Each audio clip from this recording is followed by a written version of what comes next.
Hello friends, मैं संजय वर्मा अपने YouTube channel Verma mathematics point पर आपका हार्दिक स्वागत करता हूं। दोस्तों, आज हम त्रैमासिक परीक्षा 2022-23 कक्षा 10वीं विषय हिंदी के पेपर को लेकर आए हैं। तो देर न करते हुए फटाफट पेपर को देखेंगे कि किस तरह से प्रश्न पेपर में बनेंगे। आइए देखते हैं फटाफट प्रश्नों को।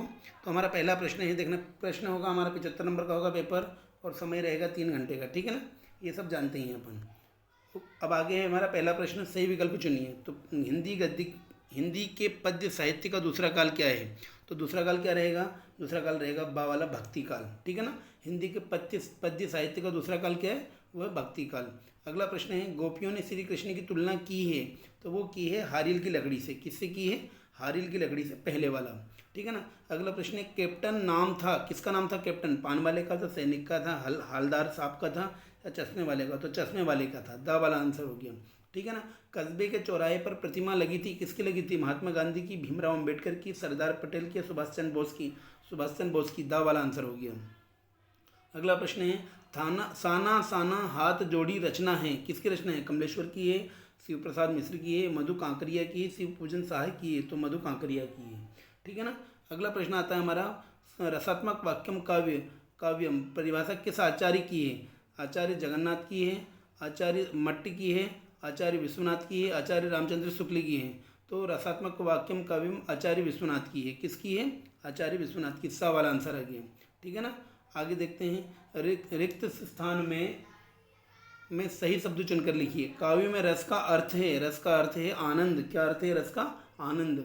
गोपियों के लिए श्री कृष्ण हारिल की तरह है, लकड़ी की तरह, हारिल की लकड़ी की तरह है। प्रतिमा का चश्मा बदल देता है, पान वाला बदल देता है, कैप्टन बदल देता है? तो कैप्टन बदल देता है। शिव पूजन सहाय मुख्यतः के लिखेंगे, गद्य के लिखेंगे। किसके हैं? गद्य के। नेताजी की मूर्ति खालिस्तान कपड़ों में थी, खादी की या फौजी की? तो फौजी के कपड़ों में थी उनकी मूर्ति। निराला ने बादलों को के समान सुंदर बताया, केसों के या आँखों के? तो केसों के समान सुंदर बताया है। अगला प्रश्न है, सही जोड़ी बनाइए। माता का आंचल, माता का आंचल है, देखना माता का आंचल किसका है? ये माता का आंचल इसी का, इसी गद्य का है ये। मैं क्यों लिखता हूँ, मैं क्यों लिखता हूँ का है? निबंध है, निबंध किसका है? ये अज्ञे जी का है, निबंध किसका है? अज्ञे जी का। साना साना हाथ जोड़ी, ये किसका है?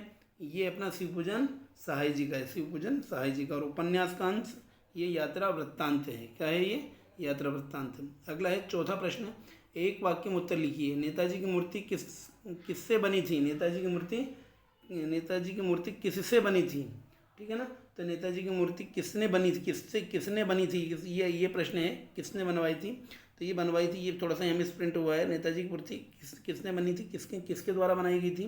तो ये बनी थी नगर पालिका के द्वारा। किसके द्वारा? नगर पालिका के द्वारा।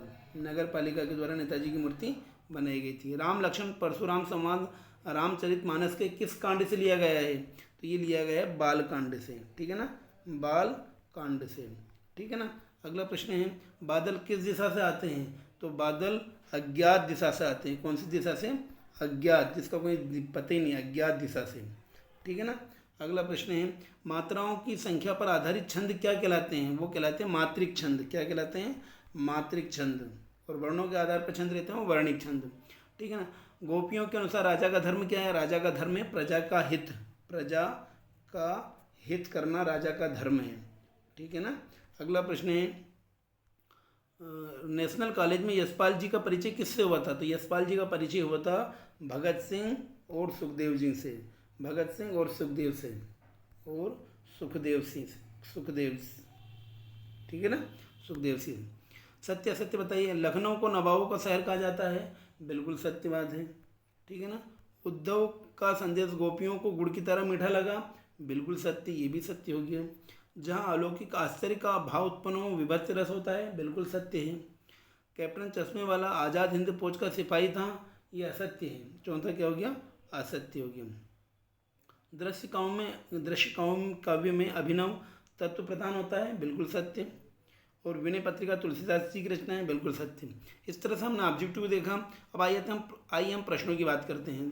प्रश्न है हमारा पहला, मूर्ति पर लगा सरकंडे का चश्मा क्या उम्मीद जगाता है। उसके अथवा में कैप्टन बार बार मूर्ति पर चश्मा क्यों लगाता है। तो आप बिल्कुल देख सकते हैं सारे ही प्रश्न बहुत ही इंपॉर्टेंट तरीके से लिए गया है परीक्षा को ध्यान में रखते हुए। यदि आप इन प्रश्नों को करते हैं तो आप बिल्कुल 75 में से 75 नंबर लाने का पूरा प्रयास रहेगा आपका। तो आप ध्यान से देख सकते हैं, निम्नलिखित को विग्रह कर समास का नाम बताइए। इनमें यथाशक्ति, अव्यवभाव समास, गगनचुंबी, गगन को चुंबी, पंचपत्र, ये आ जाता है हमारा द्विगु समास। ठीक है ना। जो भी है, आग में घी डालना, मुहावरे का अर्थ, आँख का तारा होना, अगागर में सागर भरना, इन मुहावरों का अर्थ करना है। 3 महाकाव्यों के नाम और रचनाकार सहित लिखिए। ये प्रश्न है। काव्य किसे कहते हैं, काव्य के भेद लिखिए। प्रबंध काव्य और मुक्त काव्य में अंतर लिखिए। छंद की परिभाषा लिखिए। चौपाई छंद का उदाहरण लिखिए। लेखक को नवाब साहब के किन हाव भावों से महसूस हुआ कि वे उनसे बातचीत करने के लिए तनिक उत्सुक नहीं है। संस्कृत मानव और सभी मानव में अंतर क्या लिखिए। 2 मित्रों की परीक्षा के बीच पर संवाद लिखिए। बस या रेलगाड़ी में से जिसमें आपने यात्रा की उस पर अनुच्छेद लिखिए। या गद्यांश को पढ़ के इनका शीर्षक ये सब लिखना है, देखना। और आखिरी में क्या है हमारा है, ये विद्यालय में बुक बैंक से पुस्तकें प्राप्त करने के लिए एक एप्लीकेशन लिखना है। ठीक है ना। वार्षिक परीक्षा की तैयारी के लिए माताजी को पत्र लिखना है। और एक विषय पर अपने को सारगर्भित निबंध लिखना है। ठीक है ना। तो आप बिना स्किप किए हुए इस वीडियो को देखें और स्क्रीनशॉट लेते रहें प्रश्नों का स्क्रीनशॉट ले लें आप, तो आपको कोई प्रॉब्लम नहीं आएगी। देखना, एक बार शुरू से देख लेते हैं हम। शुरू से हमारे प्रश्न रहेंगे कहाँ से, प्रश्न नंबर 6 से। देखना, 6 से, मूर्ति पर लगा सरकंडे का चश्मा, यहाँ से देखना। आप बिल्कुल स्क्रीनशॉट लेके आत्मकथा और जीवनी में अंतर, विष रस और रौद्र रस के स्थायी भाव लिखिए। महाकाव्य खंडकाव्य में अंतर लिखिए। ठीक है ना। बच्चे माता पिता के प्रति अपने प्रेम को कैसे व्यक्त करते हैं, संधि किसे कहते हैं, समास को परिभाषित करते हुए समास के भेद लिखिए। बिल्कुल सरल प्रश्न हैं जो कि 10वीं के लिए बनाए गए हैं। बिल्कुल महत्वपूर्ण प्रश्नों का समावेश किया गया है। तो आशा करता हूँ कि ये वीडियो आपको अच्छा लगा होगा। यदि अच्छा लगा हो तो प्लीज़ वीडियो को लाइक, शेयर और सब्सक्राइब जरूर करें, ताकि आने वाले वीडियो के नोटिफिकेशन आपको फटाफट मिलते रहें। और ये जो पेपर है, ये मैथमेटिक्स पॉइंट कोचिंग सेंटर की तरफ से बनाया गया है। बहुत ही महत्वपूर्ण ढंग से इसको बनाया गया है। तो प्लीज़ चैनल को सब्सक्राइब करना ना भूलें। Thank you.